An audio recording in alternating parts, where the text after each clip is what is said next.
sejas meu universo.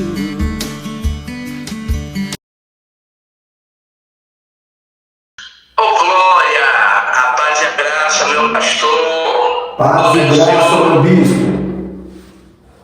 Aleluia. Seja bem-vindo à nossa live Chamados para Edificar. É um prazer imenso ter o Senhor aqui conosco. Sinta-se abraçado por nós. Eu creio que o Rafa já comentou mais ou menos com o Senhor como é que funciona. O Senhor tem a liberdade do Espírito Santo para fazer aquilo, que Deus colocou no coração do Senhor. Vamos estar orando e o Senhor fica na dispensação de Deus para fazer aquilo que arde no coração do Senhor. Amém?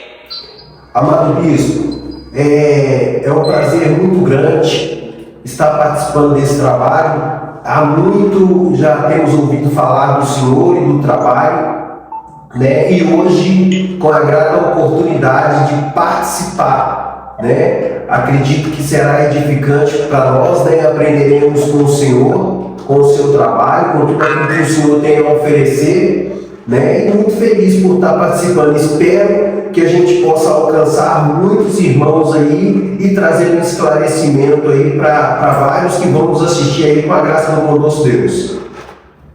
Amém, amém. Eu creio. Vamos lá. Amado e que Deus, meu Senhor Rei da Glória. Pai, estamos aqui, Pai amado que Deus, eu e o teu servo, Pastor Cleiton, Pai amado que Deus. Pai, homem a qual o Senhor, Pai, escolheu, separou, Pai amado que Deus, para estar pregoando a tua palavra, não só aqui conosco, Pai amado que Deus, mas aí, Pai amado que Deus, por Belo Horizonte, Pai. Senhor, eu te peço, Pai amado que Deus, que o Senhor já venha guardando o filho, que o Senhor já venha guardando a família. Pai, que o Senhor tome o ministério, continue tomando o ministério do teu filho em tuas mãos. Pai, que o teu filho possa continuar crescendo em graça e conhecimento, Pai amado que Deus, continuar sendo direcionado, Pai, pelo teu Santo Espírito de Deus, Pai. Enquanto estivermos aqui, Pai amado que Deus, Pai, que os céus estejam abertos, meu Senhor, meu Rei da Glória, Pai, sobre a nossa cidade de Salvador, sobre, Pai, Minas Gerais, Pai, sobre Belo Horizonte, Pai amado que Deus, Pai, e que a tua graça, Pai amado, seja sentida, Pai amado que Deus, aonde estiver, Pai, um aparelho conectado conosco aqui, Pai amado que Deus, Pai, que o teu filho mais uma vez venha ser instrumento do Senhor, Pai, para as vidas, meu Senhor, que necessitam ouvir não aquilo que elas querem ouvir, mas ouvir aquilo que o Senhor tem para falar através da vida do teu servo, Pai. Senhor, que todos aqueles que participam conosco no ao vivo ou depois no reprise, Pai, desta live, Pai, sejam tocados e abençoados, meu Senhor, pela tua presença e pelo teu Espírito. É isso que te pedimos, Pai, já crendo com certeza da vitória. Em nome do Pai, do Filho e do teu Santo Espírito. Amém. Meu pastor, fique à vontade.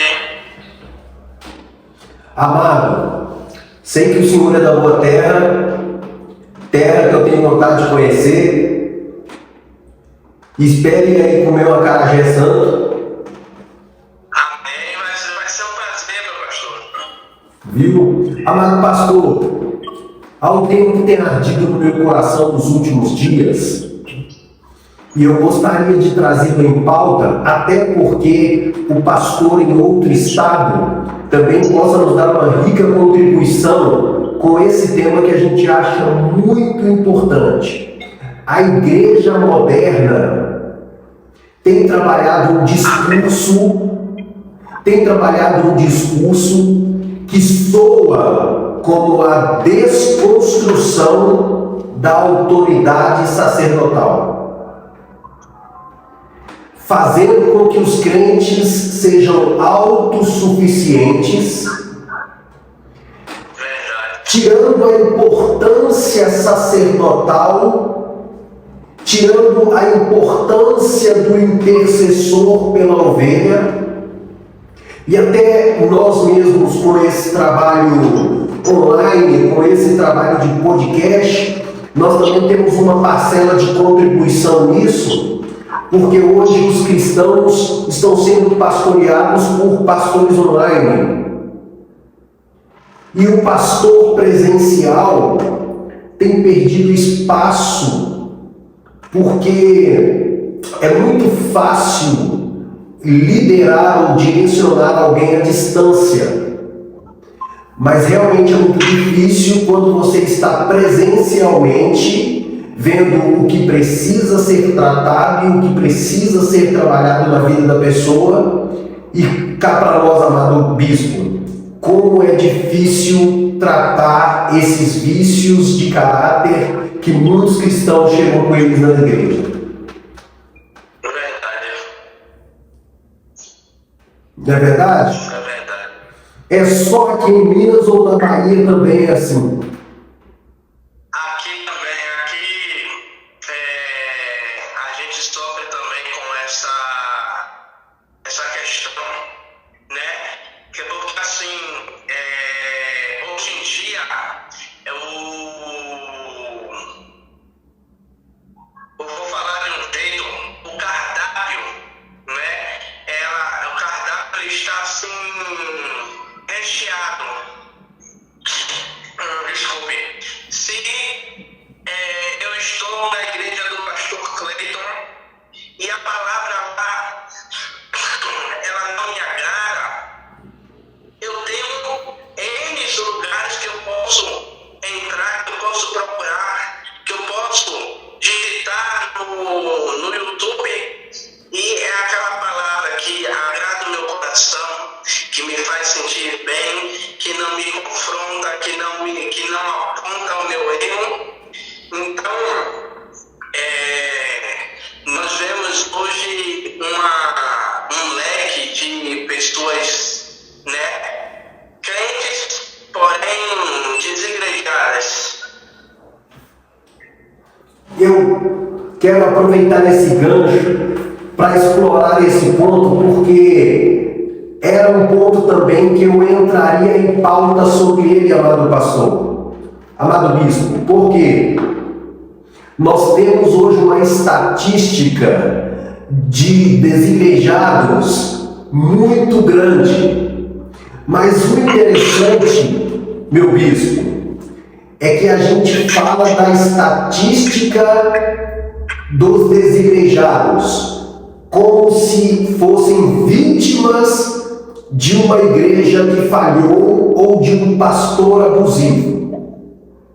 Só que a gente esquece de trazer em pauta a lista de quantos pastores foram dilacerados, de quantas igrejas foram divididas, de quantas pessoas tiveram a sua fé desanimada por causa de crentes mimados que não crescem na fé, não agregam ao ministério e prejudicam o bom desenvolvimento da obra de Deus. É verdade. Sim ou não, meu pastor? Sim. Ah, Eu tenho. nós que somos pastores, a gente dialoga com pastores, a gente conhece a luta um do outro, as dificuldades um do outro, e eu não estou aqui me eximando dos erros que muitas das vezes que nós, enquanto pastores, também cometemos. E a gente precisa ser muito honesto diante de Deus para reconhecer que a gente não pode prometer perfeição, mas sim esforço.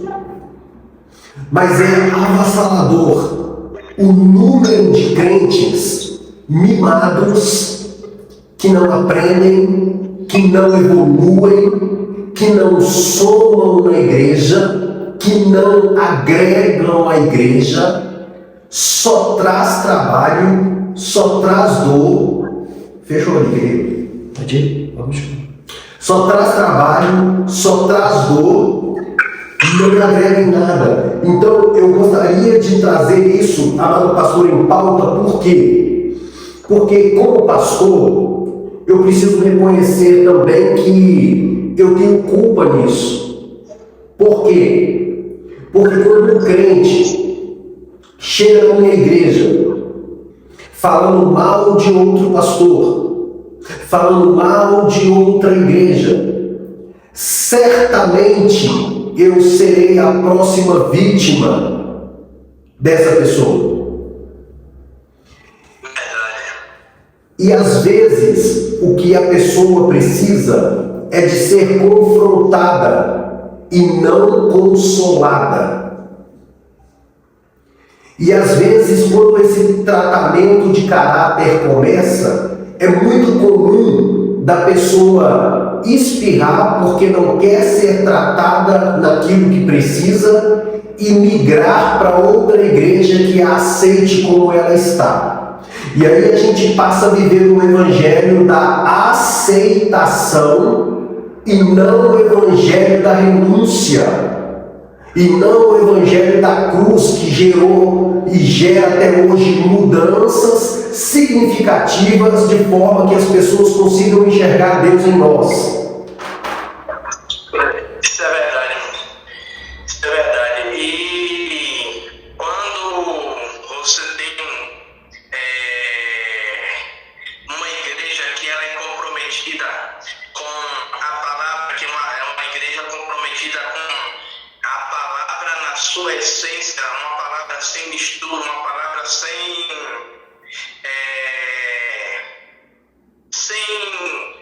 de que eu não gosto de falar um falso evangelho, mas vendendo um evangelho barato, aonde você vai conseguir, você vai conquistar, você vai receber, Deus vai fazer. A gente sabe que Deus ele tem esse poder de fazer tudo isso.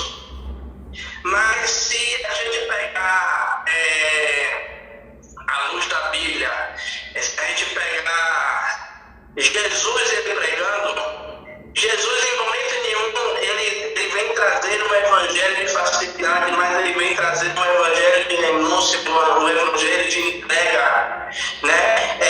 Como o próprio apóstolo Paulo ele vai falar em Gálatas que já estou crucificado com Cristo, não vivo mais eu, mas Cristo vive em mim.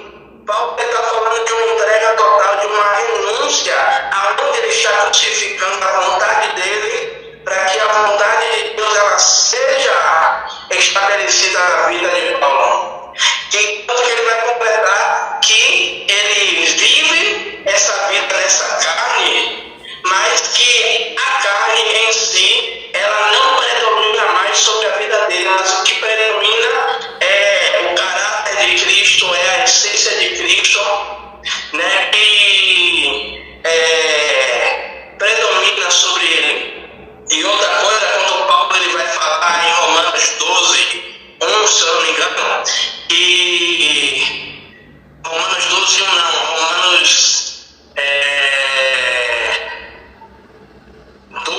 12, 2, se eu não me engano.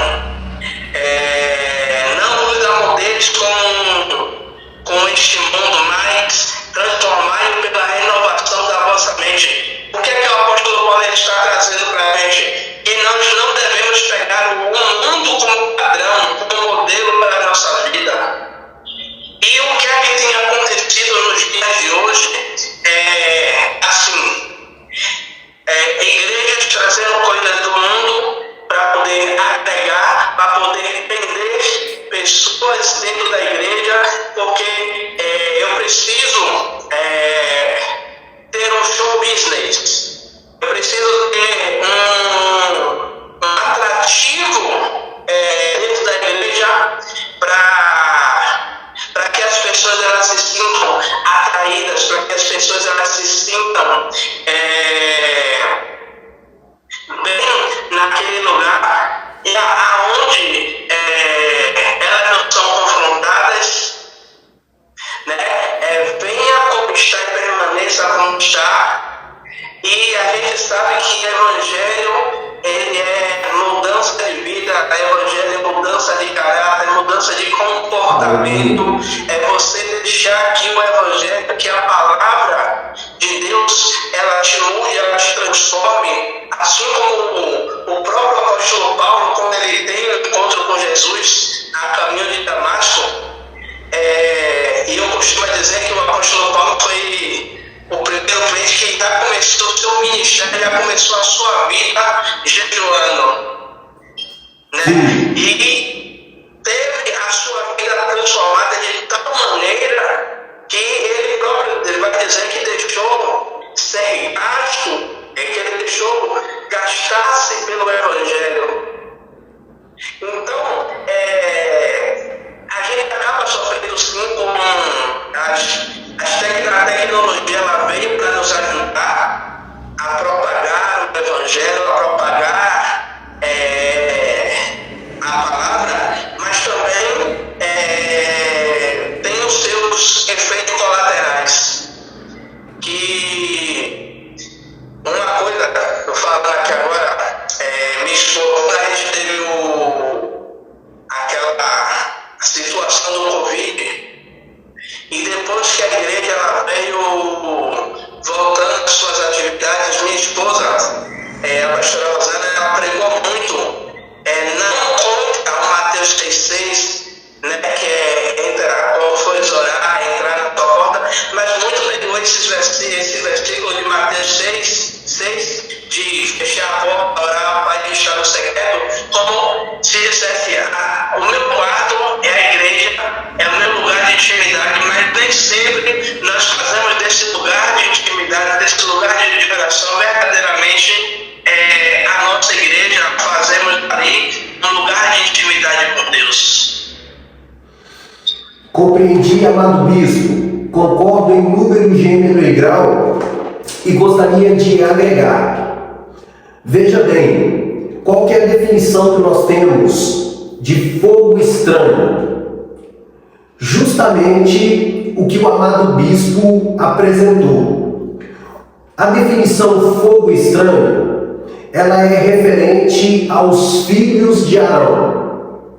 Qual era a função dos filhos de Arão? Cuidar do tabernáculo. O fogo de Deus estava dentro daquele lugar. Então eles tinham, olha o mistério, eles tinham que pegar o fogo de Deus e acender as demais luminárias do tabernáculo. O fogo de dentro da casa é que aquece a casa. A expressão fogo estranho é porque eles trouxeram fogo de fora para acender as luminárias do templo. E por isso foram consumidos por Deus.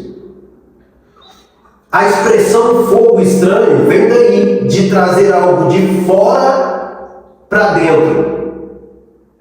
A igreja não precisa de algo de fora para se manter aquecida, porque o fogo que está lá dentro é suficiente para acender as luminárias. E isso nos faz entender que eu não posso servir a Deus como eu quero, porque foi isso que os filhos de Arão quiseram fazer para Deus como quer. E eu até ministrei uma mensagem aqui falando a respeito disso. Tem muita gente fazendo para Deus sem Deus. E aí, eles foram consumidos por Deus pela falta de zelo, por trazer algo de fora para dentro, querer trazer um fogo estranho para um lugar que já tinha fogo suficiente. E por isso foram consumidos por Deus. Então, concordo com o amado bispo, a igreja precisa aprender que tudo que ela precisa está dentro, não precisa buscar fora. E diz o bom pregador, se eu uso métodos carnais para ganhar os crentes, eu vou precisar de métodos carnais para mantê-los na igreja.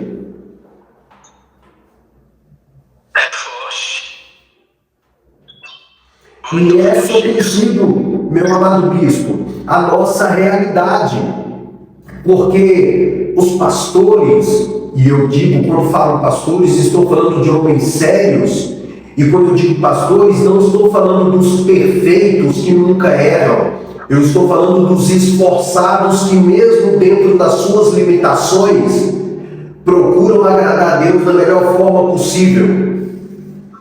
Esses homens sérios que têm dado a vida e as suas famílias por amor à obra de Deus, muitas das vezes sendo sacrificados, sendo retalhados por essa modernidade que tem tirado a autonomia. Como pastor, eu entendo que a Bíblia me mostra requisitos que eu preciso para ser um pastor, correto? Correto. E todo crente gosta de trazer isso para a gente, como se a gente não soubesse. E quais são os requisitos para se ser ovelha? O Salmo 23 detalha exatamente a posição de uma ovelha. E nós entendemos que a ovelha, ela não enxerga mais de 2 metros na sua frente. Ela enxerga até 2 metros, passou de 2 metros, ela vê tudo nublado. Então, a dependência da ovelha no pastor é total. E eu falo com as pessoas no nosso ministério: a ovelha pode escolher o pastor que ela quer ter, mas o pastor não pode escolher a ovelha. Se ela chega no ministério, ele tem que se colocar como pastor na vida dela. Sim ou não? Concordo. E aí começa todo aquele cuidado de pastor para a ovelha. Mas qual que são os requisitos que a ovelha tem que ter? O que uma ovelha precisa fazer, segundo o panorama bíblico, para ser bem pastoreada? Porque o pastor precisa tirar os carrapichos, o pastor precisa ungir o nariz e os ouvidos da ovelha, lugar aonde os parasitas deixam seus ovos, e esses ovos viram larvas, e essas larvas sobem para o cérebro da ovelha, de forma que chega um ponto que ela fica tão doida que ela começa a bater a cabeça na pedra como alguém que pede a morte. Esses requisitos precisam começar a ser empregados para a ovelha também começar a entender quais são as limitações dela, qual é a dependência que ela tem em um pastor. Então, a gente precisa trazer esse requisito do que é ser ovelha. O que uma ovelha precisa? O Salmo 23 retrata isso. Uma ovelha não toma água em água corrente. É por isso que o Salmo 23 diz: guia-me mansamente a águas tranquilas, porque a água corrente assusta a ovelha. A ovelha é um animal extremamente medroso. E o amado bispo vai concordar comigo, o nome, ou o título, ou a expressão pastor está relacionado a pasto e não a ovelha. Exato. O que a gente aprende com isso? Que se o pastor tiver pasto, ele não tem que se preocupar com o rebanho do outro. Ele não tem que se preocupar com outro pastor querendo levar as suas ovelhas, se ele tem um bom pasto. Exatamente. Lembrando que pastor está relacionado a pasto e não a ovelha. Então, se o pastor tem bom pasto, a ovelha não quer sair do pasto dele, ainda que ela seja exortada, ainda que ela seja disciplinada, ainda que ela seja tratada no seu desvio de caráter. Mas se ela tem um bom pasto, é ali que ela vai estar. E aí cabe... Diga, meu bispo.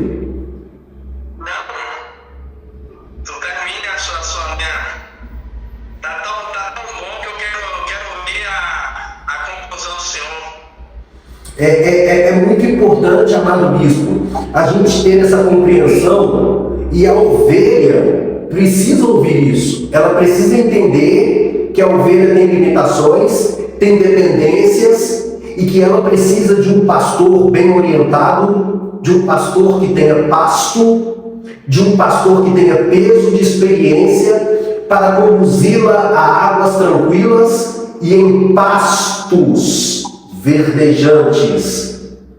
Porque antes do pastor levar a ovelha para comer, ele vai primeiro, ele sonda o pasto e vê se é um bom pasto para suas ovelhas, depois que ele leva a ovelha para lá. Então o pastor, ele sempre está à frente das suas ovelhas. Se ele fala vamos, é porque ele sabe o caminho. Correto? E outra coisa que a ovelha precisa entender: às vezes o pastor não tem um bom pasto nas proximidades, e aí ele tem que fazer um deslocamento de 3 a 4 dias para achar um bom pasto.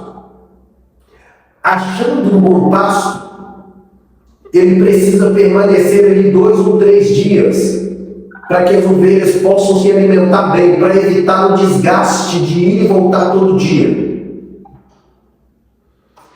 Ele faz o aprisco cercado de pedras com espinhos por cima. E o texto bíblico diz: o bom pastor dá vida pelas ovelhas. Por que o texto diz isso? Porque o aprisco feito de pedra não tem porta.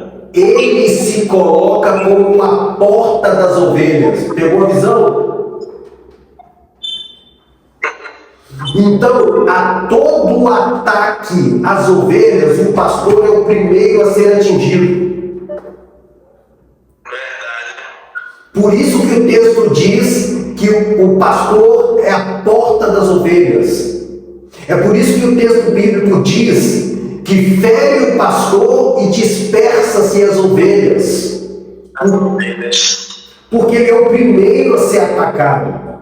Então nós precisamos iniciar uma campanha da valorização dos bons pastores, porque todos os dias a gente vê críticas, todos os dias a gente vive ingratidão, todo dia a gente vive abandono, porque para a ovelha trabalha muito com a conveniência. Se está bom aqui, eu vou ficar aqui. Se o outro oferece alguma coisa melhor, eu vou para lá. Então as pessoas não estão muito preocupadas com a vida, com a necessidade, com o sofrimento pastoral. E quem não tem um bom pastor, obviamente também pode ser que não seja uma boa ovelha. É verdade.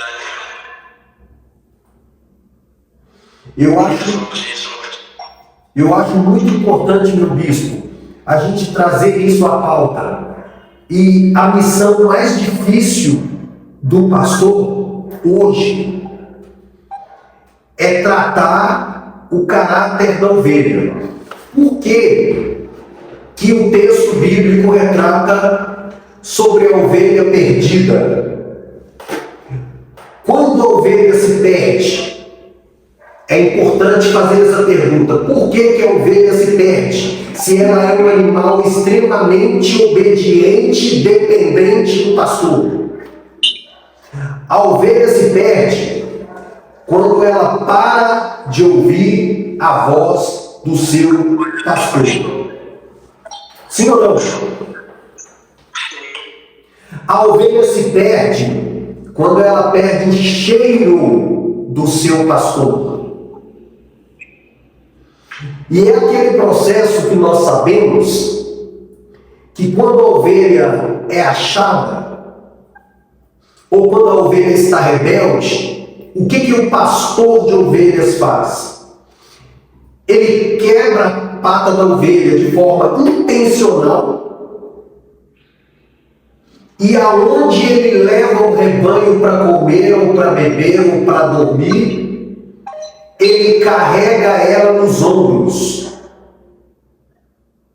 a ovelha com a pata quebrada, de forma que isso tem um propósito. E o propósito é, carregando ela nos ombros, ela volta a sentir o cheiro dele de novo. Carregando ela nos ombros, ela está próximo da sua boca e volta a ouvir o som da sua voz.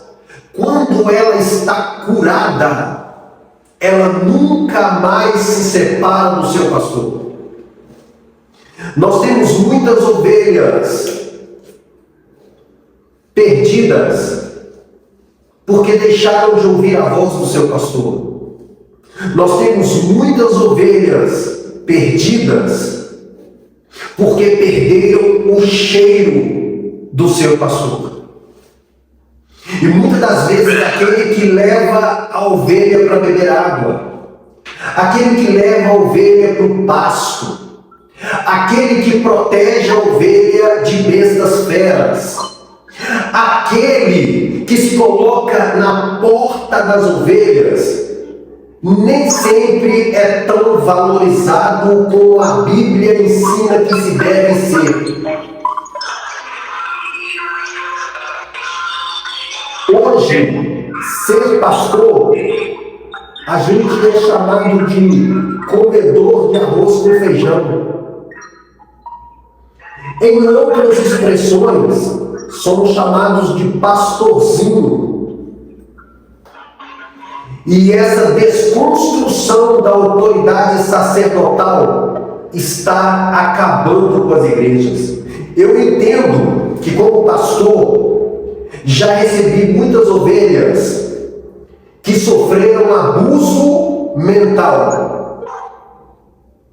O que é o abuso mental? É usar da palavra para persuadir as pessoas a fazerem o que ele quer. Não é pela causa, é pelo benefício próprio.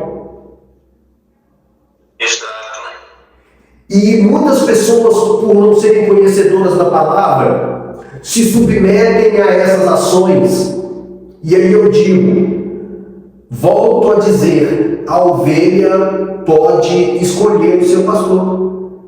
Então, escolha um pastor que viva a palavra. Escolha um pastor, eu não estou falando de perfeição. Eu estou falando de esforço, de dedicação, de alguém que erra, mas reconhece seus erros, reconhece suas limitações. E é um bom pastor. Hoje, infelizmente, muitas pessoas não conseguem congregar porque tiveram experiências traumáticas com pastores. E também não vou aqui me eximar disso. No início da carreira e da chamada ministerial, a gente erra, a gente comete erros, a gente comete falhas, mas tudo com o propósito de estarmos aprendendo, de estarmos evoluindo. E eu acho que o erro tem um benefício, nos ensina o que não podemos mais fazer. Exatamente. Correto? Então, a gente precisa trazer em pauta, porque nós poderíamos fazer aqui uma lista agora de pastores que foram abandonados, que deram tudo e foram abandonados por um ministério, foram abandonados porque viveram a dilaceração de um divórcio, foram abandonados porque o filho não era um bom exemplo. Mas peraí, os filhos de Eli também não eram, e Deus não desistiu de Eli por causa disso. Os filhos de Arão levaram fogo estranho para dentro do templo. Os filhos de Samuel não eram também bons exemplos, e aí a gente vai cobrar dos filhos de pastor? Normalmente essas críticas vêm de alguém que não leu o texto. Correto? Então a gente precisa trazer em pauta a valorização. Eu não estou falando de idolatria. Eu não estou falando de canonizar. Eu estou falando de respeito ministerial. Respeito pelo sacerdócio. respeito pelo que a Bíblia fala sobre o sacerdócio, do risco que o sacerdócio corre, das provas que ele passa. Então, é muito importante a gente começar a falar da valorização sacerdotal dos bons pastores, dos pastores esforçados, dos guerreiros, dos lutadores que abriram mão de bons salários, que abriram mão de bons empregos para viver a chamada sacerdotal. E hoje a gente está vendo essa disseminação do sacerdócio, o desrespeito com a sua chamada, né? É importante a gente trazer isso à pauta. Entendo que dentre os que fazem certo, existem os que fazem errado, que entre os bons exemplos existem os maus exemplos, que entre os pastores vocacionados existem os mercenários mal intencionados, mas quem faz essa escolha é a ovelha. Isso é verdade. Né? A gente precisa repensar isso aí, porque eu costumo dizer que hoje os pastores pastoreiam ovelhas que são pastores de si mesmos. Mas por verdade é isso aí, meu pastor. São pessoas que ao longo do tempo, né, esse mês agora, eu faço 15 anos na presença do Senhor, e há 8, né, filha? Mais ou menos quase 8 anos de pastoreio. E ao longo desse tempo, são pessoas, né, eu e minha esposa, a gente está junto no ministério, e pessoas que, como a gente, como pastores, como líderes, que a gente puxa para junto, a gente ensina, a gente orienta, a gente mostra o caminho, como o Senhor, minha esposa pregou uma certa vez falando que a ovelha é míope, que ela não enxerga direito. Então a gente tem o dever de orientar, de mostrar o caminho, de colocar a ovelha na direção certa. E por muitas vezes a gente tivemos trabalho, mas trabalho mesmo de, como o Senhor colocou, pessoas que ela tem um pastor e elas se pastoreiam. O pastor orienta, mas ela diz, não, quem decide a direção, quem decide o que vai fazer sou eu. E depois aí não dá certo, tem algum tipo de tropeço lá na frente, aí vem, pastor, me ajude, pastor, me socorra, pastor. Aí, algumas vezes, eu disse para minha esposa, eu não vou ajudar não tenho mais paciência. E ela disse, meu filho, é o seu chamado, é a sua vocação, vá, faça, ajude. E a maior dificuldade que a gente enfrenta hoje é que hoje a gente não encontra discípulos, né? Pessoas que querem sentar para aprender, pessoas que querem ser direcionadas, que querem ser ensinadas, que querem ser orientadas. Hoje, muitos procuram o que elas querem ouvir. Como eu falei no início, há um cardápio aonde você abre, hoje eu quero ouvir uma ministração do pastor Cleiton. Não, o pastor Cleiton está pregando sobre pecado, não quero ouvir. Eu vou ouvir o bispo Tiago, porque o bispo Tiago está pregando sobre fé, está pregando sobre que Deus vai lhe dar vitória, que Deus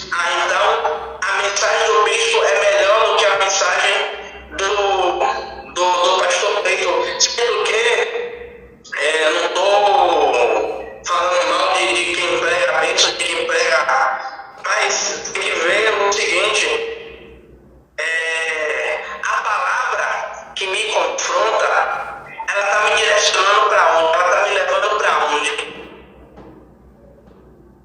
Ela está me levando para a cruz, ela está me levando para o arrependimento, ela está me levando a eu abandonar as velhas práticas para eu fazer o que agrada a Deus. Ou simplesmente a palavra ela não me confronta, eu estou bem, eu estou tranquilo, eu estou suave. E é o que acontece hoje, é o que a gente enfrenta hoje. Se a pessoa ela não gosta da palavra, se ela não gosta, como teve uma certa vez uma pessoa chegou para mim e falou: eu entro na igreja para me sentir bem e todos os dias é uma palavra de conselho, é uma palavra que em vez de me melhorar, eu saio pior. Então a gente consegue ver e entender o seguinte: o que é que essas pessoas elas estão buscando? Elas estão buscando verdadeiramente uma coisa que eu falo brincando aqui com a minha esposa. Se Jesus e João Batista estivessem nos dias de hoje, eles seriam pregadores que menos teriam agendas. Porque o Senhor, como um estudioso da palavra, o Senhor sabe que Jesus pregou mais sobre o inferno do que sobre o céu. Perfeito. Imagine você chegar em um sermão de João Batista e João Batista dizer: arrependei-vos, raça de víboras. Concordo. O que a gente enfrenta hoje é dar essa direção para as ovelhas, é fazer com que elas entendam que o pasto onde a gente está levando elas, o alimento, né, que nós estamos oferecendo a elas, é um alimento que vai trazer nutrientes, que vai trazer um fortalecimento não só físico, mas um fortalecimento espiritual, sabe? E as pessoas hoje elas ficam buscando um evangelho de facilidade, um evangelho onde você não precisa dar nada, você não precisa abrir mão de nada, onde você pode continuar vivendo a sua vida do jeito que você está, porque Deus entende. Então, e muitas vezes se nós como líderes também não ficarmos ligados, como o Senhor falou, a gente sofre, a gente padece, muitos líderes que eu conheço, que hoje não estão mais na presença, abandonaram o ministério por conta disso, por não suportarem esse abandono, como o Senhor falou, o abandono ministerial, né, de ovelhas virarem as costas, de líderes virarem as costas, e aquela pessoa ela se sentir sozinha.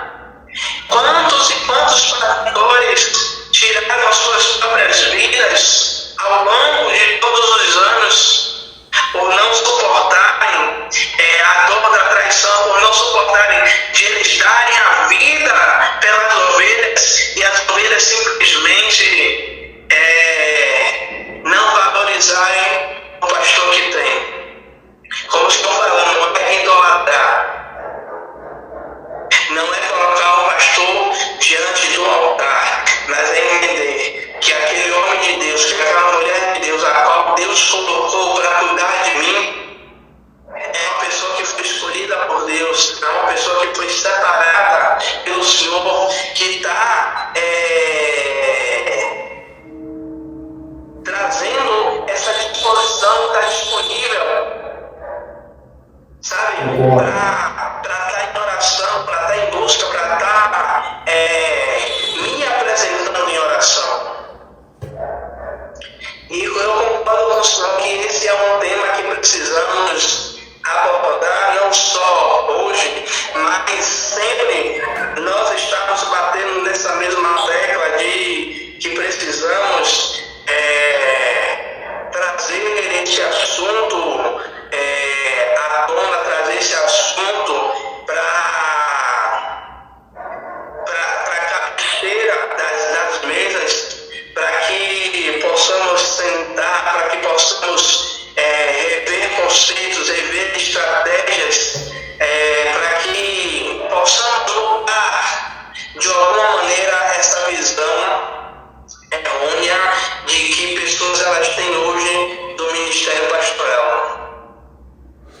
Concordo, meu bispo.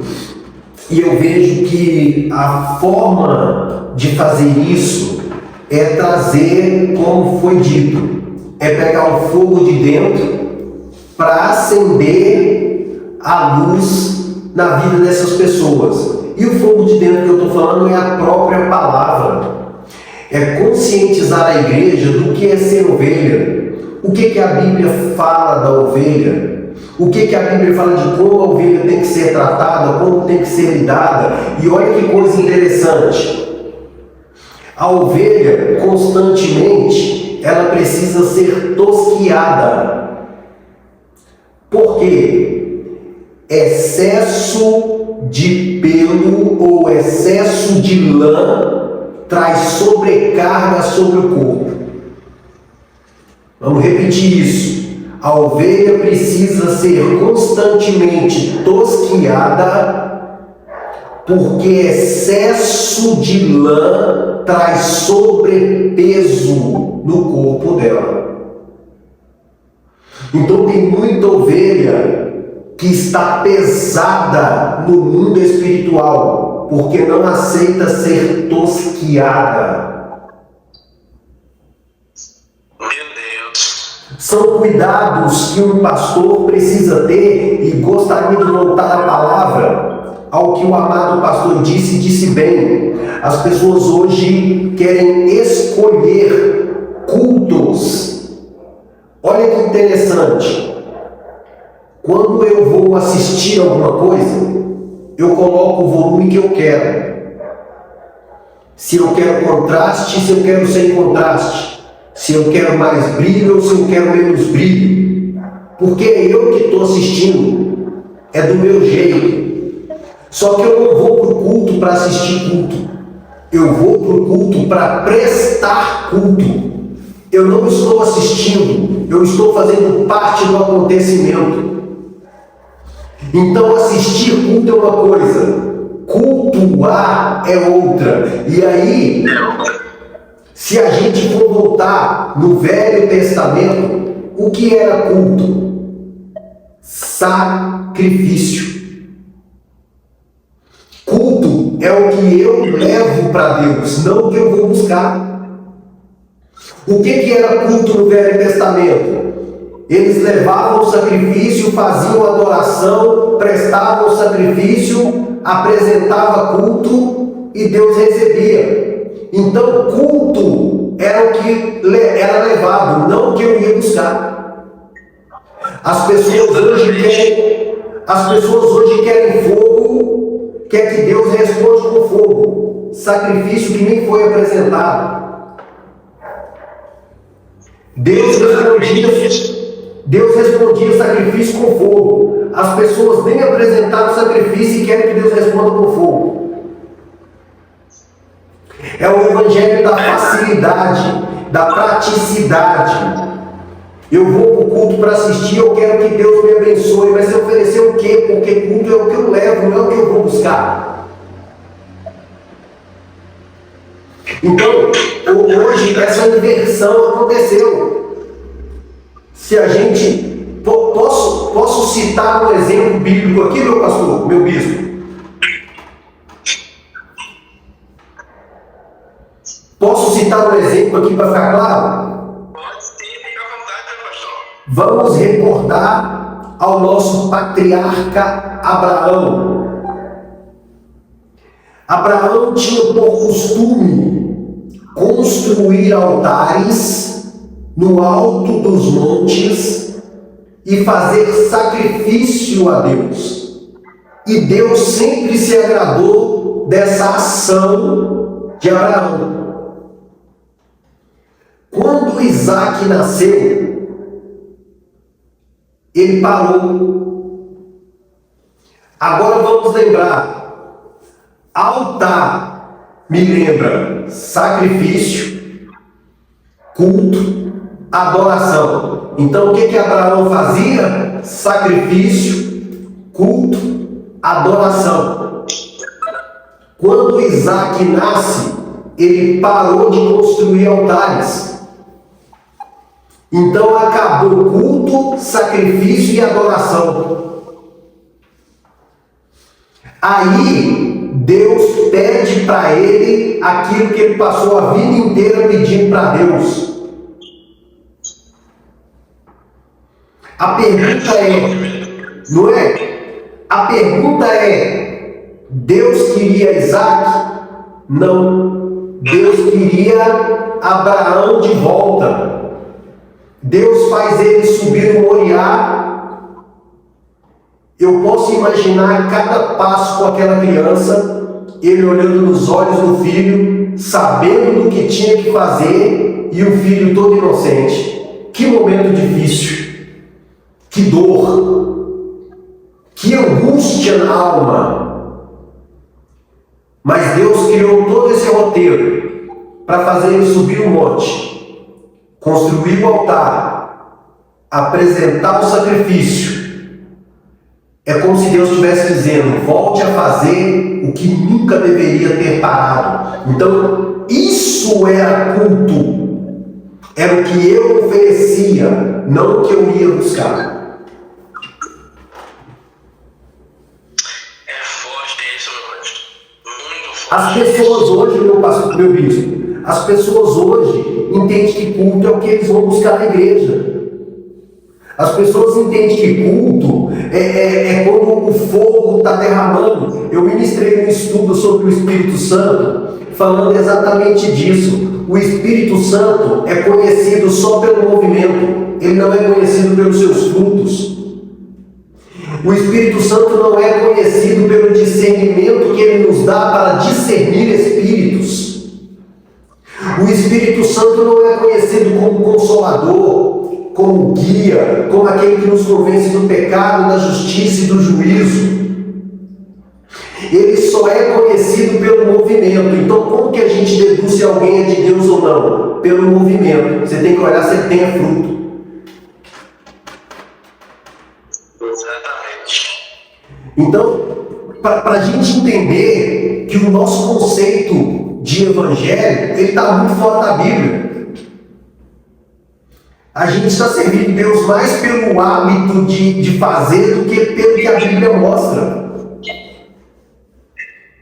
O que eu entendo?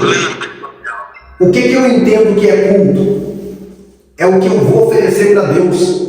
É o que eu vou dar para Deus. É o que eu vou colocar no altar para Deus. E nós não estamos... Essa conversa não é sobre dinheiro. É sobre renúncia.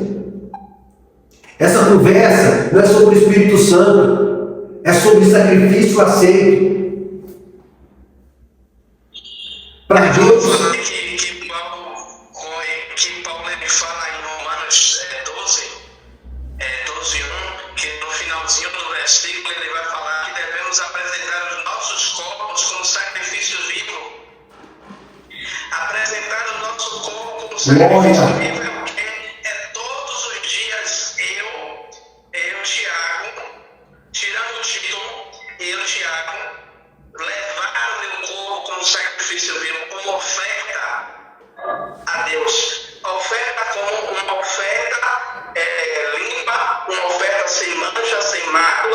Então eu preciso todos os dias, porque prestar esse culto, qual é o culto?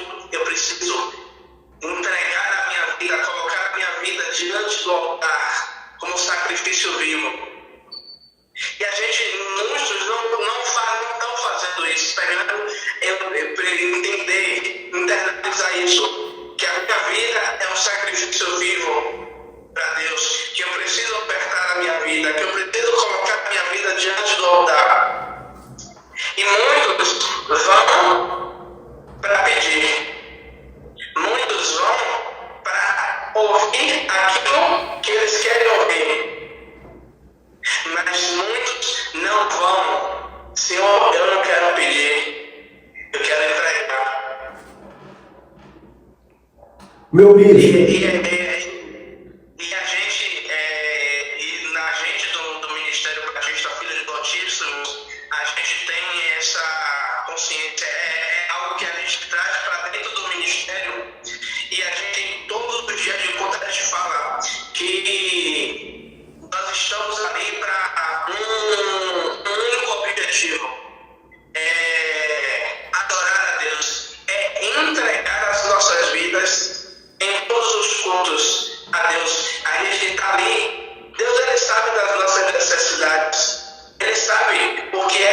o Senhor precisa, o que eu preciso, o que minha esposa precisa, o que os membros das nossas igrejas precisam.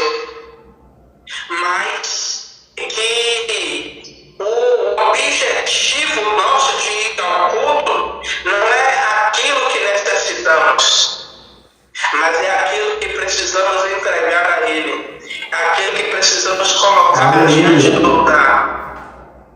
E aí a pergunta, como minha esposa fala, que conversa de pastor sempre surge ministrações, é o que é que eu estou colocando diante do altar do Senhor?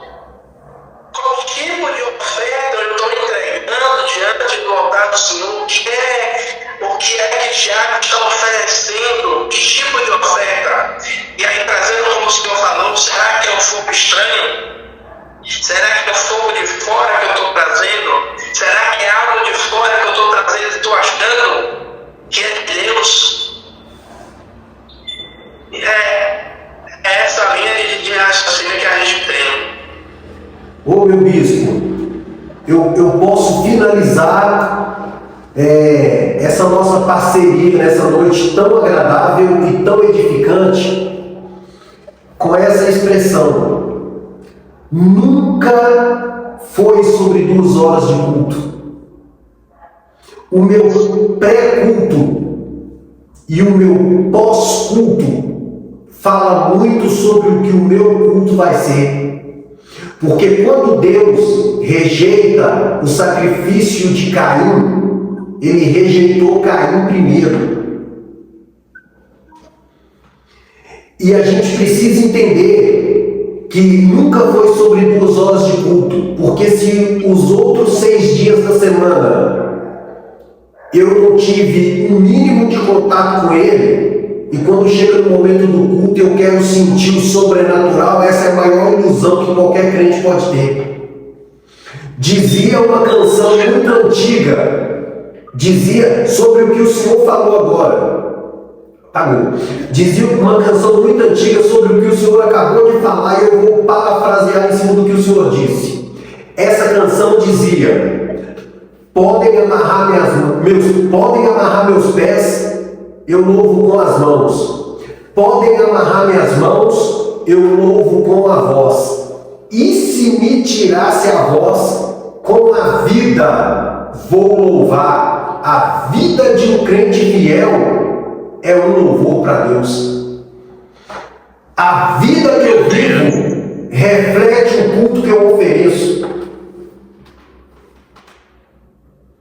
Agradeço a rica oportunidade, meu bispo. Muito obrigado por ter esse momento de live com o Senhor, compartilhar a sua experiência, do seu ministério, do seu sacerdócio, e que Deus nos crie aí outras oportunidades de compartilharmos das bênçãos do Senhor. Meu pastor, eu que agradeço. Rafael, ele está ouvindo aqui, e todos os convidados que Rafael ele nos apresentou.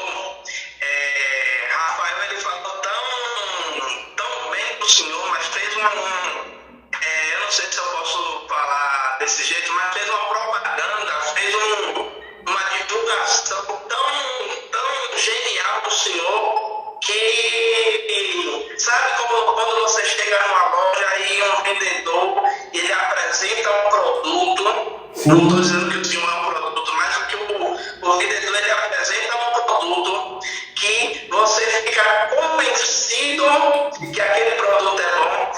E eu vejo nas palavras de Rafael a admiração que ele tem pelo Senhor, e eu vejo que é algo verdadeiro. E assim, eu digo por mim que foi uma noite assim edificante, né? De conhecimento, de aprendizado, né? E como eu digo a todos, sempre quando eu tenho a oportunidade, eu revejo, eu reassisto as lives, porque eu sempre tenho algo a mais para tirar, que no momento que a gente está aqui no bate-papo, que está atento à ministração, a gente não consegue extrair 100% do que está sendo dito, do que está sendo pregado ali. E foi uma noite assim muito agradável, um aprendizado assim, de troca de experiências. Que Deus continue guardando o Senhor, dando essa sabedoria, dando essa inteligência. Que Deus continue enriquecendo o conhecimento do Senhor, e que esse conhecimento ele possa ser transpassado para outras pessoas, nessa simplicidade que o Senhor tem, que eu pude perceber que é um homem que tem um conhecimento, mas que não deixou que esse conhecimento ficasse mais alto do que a pessoa que o Senhor é.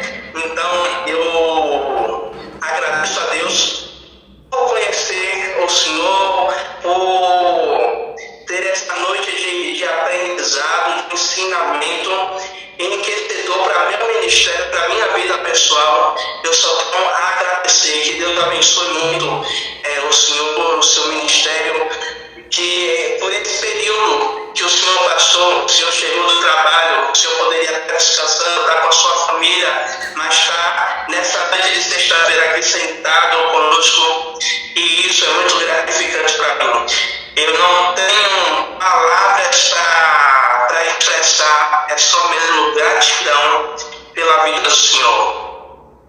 Eu louvo a Deus pela sua vida, meu bispo, pelo seu ministério, pela vida dos seus seguidores que a gente vê daqui, que te acompanha. Que Deus continue honrando o ministério do Senhor, que o Senhor continue sendo esse atalaia de Deus na boa terra, sendo uma voz profética nesse lugar, porque o Senhor não foi levantado aí por acaso, viu? É um grande prazer, uma grande satisfação, e o abençoado aqui foi eu.